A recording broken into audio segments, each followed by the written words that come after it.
అంతర్జాతీయంగా నెలకొన్న అనిశ్చితి నేపథ్యంలో రష్యా అధ్యక్షుడు వ్లాదిమిర్ పుతిన్ కు అమెరికా అధ్యక్షుడు డొనాల్డ్ ట్రంప్ ఫోన్ చేసి మాట్లాడారు.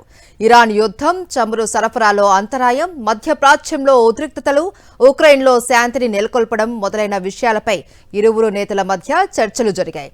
ఇరువురు దేశాధినేతల మధ్య అర్థవంతమైన చర్చలు జరిగాయని మాస్కో వెల్లడించింది. అమెరికా అధ్యక్షుడు డొనాల్డ్ ట్రంప్ రష్యా అధినేత పుతిన్తో ఫోన్లో మాట్లాడారు. వారిద్దరి మధ్య దాదాపు గంట పాటు సంభాషణ సాగింది. ఇరాన్, అమెరికా, ఉక్రెయిన్, రష్యా సంఘర్షణలపై ఇరువురు నేతలు చర్చించినట్లు రష్యా విదేశాంగ విధాన ప్రతినిధి యూరీ ఉషకోవ్ వెల్లడించారు. ప్రధానంగా పశ్చిమాసియా సంక్షోభంతో పాటు ఉక్రెయిన్లో శాంతి సాధన కోసం సాగుతున్న మాస్కో, వాషింగ్టన్, కీవ్ చర్చలపై అభిప్రాయాలు పంచుకున్నట్లు తెలిపారు. ట్రంప్, పుతిన్ మధ్య సంభాషణ స్వేచ్ఛాయుతంగా, నిర్మాణాత్మకంగా జరిగిందని పేర్కొన్నారు. ఇరాన్లో జరుగుతున్న యుద్ధం పట్ల పుతిన్ తన అభిప్రాయాలు వ్యక్తం చేశారని, ఇరాన్ అధ్యక్షుడు పెజాష్కియన్తో పాటు గల్ఫ్ దేశాల నాయకులతో గత వారం జరిగిన చర్చల సారాంశాన్ని ట్రంప్కు పుతిన్ తెలియజేశారని చెప్పారు. ట్రంప్ సైతం తాజా పరిణామాలపై తన మనసులో మాటను పుతిన్తో పంచుకున్నారని స్పష్టం చేశారు.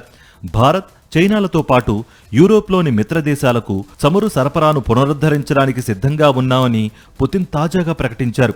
ఈ నేపథ్యంలోనే ఆయన ట్రంప్తో ఫోన్లో మాట్లాడడం ప్రాధాన్యత సంతరించుకుంది.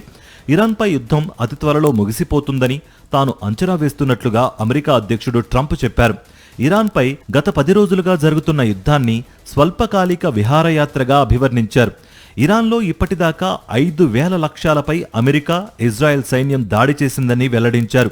త్వరలోనే యుద్ధం ముగిసి సాధారణ పరిస్థితులు నెలకొంటాయన్న నమ్మకం ఉందన్నారు. హర్మూజ్ జలసంధిలో చమురు రవాణాను అడ్డుకుంటే తీవ్ర పరిణామాలుంటాయని ఇరాన్కు ట్రంప్ హెచ్చరించారు. ఉగ్రవాద భావజాలం కలిగిన పాలకులు ప్రపంచ దేశాలకు ఇబ్బందులు సృష్టిస్తామంటే సహించబోమని అన్నారు. చమురు సరఫరాను అడ్డుకునే ప్రయత్నం చేయొద్దని సూచించారు.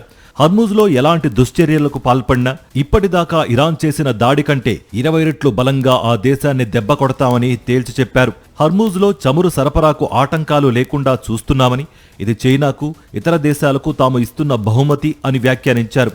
ట్రంప్ హెచ్చరికలపై Iran Islamic Revolutionary Guards Corps ఘాటుగా స్పందించింది. హర్మూజ్ జలసంధి నుంచి 1 లీటర్ చమురు కూడా రవాణా చేయలేరని తేల్చి చెప్పింది.